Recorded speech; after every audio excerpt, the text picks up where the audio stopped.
માટે આજે જે ફેક્ટર્સ, એક તો જીએસટી રિફોર્મ અને આઈટી પર જે અસર થવાની છે H1B વિઝા ફીસ હાઇકની એક નજરમાં રાખીશું, પરંતુ આ બધા વચ્ચે ગિફ્ટ નિફ્ટી તો ઘટાડો સૂચવી રહ્યું છે. સૌથી પહેલાં જાણીએ કિરણ, કઈ રીતે બજારને તમે જોઈ રહ્યા છો ફ્રાઇડેના ક્લોઝિંગ બાદ? હવે આગળ કયા લેવલ્સ ધ્યાનમાં રાખવા જોઈએ, શું સ્ટ્રેટેજી હોવી જોઈએ? Good morning everyone. સો પહેલા તો આજથી જે નવરાત્રી સ્ટાર્ટ થવાની છે એના માટે તમને, તમારી ટીમને અને જે પણ વ્યુઅર્સ આપણને જોઈ રહ્યા છે બધાને જ શુભ નવરાત્રી. માર્કેટની વાત કરીએ તો જે રીતે થર્સડે અને ફ્રાઈડે બે દિવસ આપણે જોયું કે માર્કેટમાં ગેપ અપ સાથે ઓપનિંગ થયું, પરંતુ સસ્ટેન ન થયું અને ઇનફેક્ટ ફ્રાઈડે તો ગેપ ડાઉન ઓપનિંગ થયું અને લાસ્ટ મોમેન્ટ સુધી આપણને એક સેલિંગ પ્રેશર જોવા મળ્યું છે. હવે ટેકનિકલી બંને ઇન્ડાઇસીસ એટલે કે નિફ્ટી અને બેંક નિફ્ટી બંને ઉપર એક હેંગિંગ મેન કેન્ડલસ્ટિક્સ પેટર્ન છે. એના પછી એક ફોલોઅપ સેલિંગ પણ આવ્યું છે, તો ત્યાં થોડું કોશિયસ રહેવું જોઈએ. બેંક નિફ્ટીની વાત કરીએ તો બેંક નિફ્ટીમાં 50 દિવસ અને 100 દિવસની મૂવિંગ એવરેજનું રેઝિસ્ટન્સ છે, તો કશે ને કશે થોડું કોશિયસ અપ્રોચ રાખવો જોઈએ. બેંક નિફ્ટીની વાત કરીએ તો 55,000નો એક સ્ટ્રોંગ સપોર્ટ છે, તો મારા હિસાબથી કોઈ પણ ઘટાડો આવે એ ઘટાડામાં બાય કરો. 55,000ની નીચેનો એક સ્ટ્રિક્ટ સ્ટોપ લોસ રાખજો. જો 55,000નું લેવલ બ્રેક થાય છે તો સ્ટોક અને ઇન્ડાઇસીસમાં ફરીથી એક સેલિંગ પ્રેશર જોવા મળશે. તો એઝ ઓફ નાઉ ઘટાડાની વેઇટ કરજો. 55,000 55,200ની વચ્ચે એક્યુમ્યુલેટ કરો 55,000ના સ્ટોપ લોસની સાથે.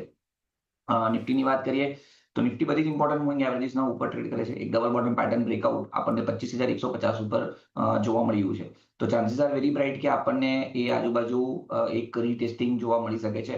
તો અહીંયા પણ તમે ડીપની વેઇટ કરજો. 25,000 થી 25,100 વચ્ચે કોઈ પણ ડીપ આવે છે ત્યાં લોંગ કરો. 24,800નો એક પોઝિશનલ સ્ટોપ લોસ છે, જ્યાં સુધી એ બ્રેક નહીં થાય ત્યાં સુધી ઘટાડે બાય કરવાની સલાહ રહેશે. અને ઉપરમાં ફરીથી દેર આર ચાન્સીસ કે આપણને 25,800 થી 25,900 સુધીના લેવલ જોવા મળી શકે છે. તો ઓવરઓલ બંને ઇન્ડાઇસીસમાં બાય ઓન ડિપની સલાહ રહેશે. બંને પર એક વ્યૂ બનતો જોઈ રહ્યા છીએ. અને કિરણ, આપને પાર્થિવ અને જીગર, આપને પણ નવરાત્રિની ઘણી શુભકામના મારી સમગ્ર ટીમ તરફથી. જીગર, હવે આપની પાસેથી જાણીએ માર્કેટ માટેનો એક વ્યૂ, કઈ રીતે તમે જોઈ રહ્યા છો નિફ્ટી બેંકને, અને આગળ કઈ સ્ટ્રેટેજી હોવી જોઈએ?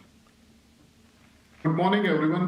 સી અગેન જે રીતે નિફ્ટી સ્ટ્રક્ચર બની રહ્યું છે ડેલી ચાર્ટ ઉપર, નો ડાઉટ આપણે વન સાઇડેડ ઓલમોસ્ટ રેલી જોઈ છે. 4.5% અપ્રોક્સિમેટલી બોટમ હતી 24,460 400 અપ્રોક્સિમેટ લેવલ. બટ જે અવરલી ચાર્ટ છે એના ઉપર જે ચેનલની અંદર ફોર્મ થઈને આપણે ટ્રેડ કરતા હતા, એ ચેનલ ઓલમોસ્ટ આપણે લાસ્ટ ફ્રાઈડેના બ્રેક કરી હતી, but last half an આવરમાં A regain પણ કરી છે. બટ હજી પણ ક્લોઝિંગ જે છે બોર્ડર ઉપર જ છે, અને સિન્સ આજે 60 પોઈન્ટ ગેપ ડાઉન છે, એટલે there is a possibility કે નીચે પુલબેક જોવા મળી શકે છે. બટ ઓવરઓલ નીચે એક સપોર્ટ પણ સારો છે 25,150 200ના ઝોન સુધી. ત્યાં આગળ ફિબોનાકીના જે 38.2 રિટ્રેસમેન્ટ છે, એ સાથે સાથે મંથલી જે પ્રીવિયસ રેઝિસ્ટન્સ હતો એ હવે સપોર્ટનું કામ કરે છે. આ બધા લેવલ અલાઇન થઈ રહ્યા છે, એટલે અહીંયા આગળ ઘટાડે વેટ કરવાની સલાહ રહેશે. અને જે રીતે સ્ટ્રક્ચર ક્રિએટ થાય છે એ રીતે ડેફિનેટલી એક પુલબેક બને છે અહીંયા. તો 25,150 200ના ઝોનમાં આવે છે તો બાય કરવાની સલાહ રહેશે. 25,000ના નીચે સ્ટોપ લોસ રહેશે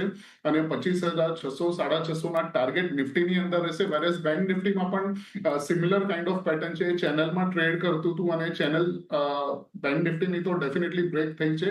અને નીચે જે ફિબોનાકીનું 38.2 રિટ્રેસમેન્ટ છે, સમવેર નિયર 55,100ના ઝોનમાં આવે છે, એટલે ત્યાં આગળ આવે તો જ બાય કરવાની સલાહ છે. 54,800ના નીચે એક સ્ટોપ લોસ રહેશે અને હાયર સાઈડમાં 56,000ના આપણે ટાર્ગેટ લઈને ચાલશું બેંક નિફ્ટી. ઓકે,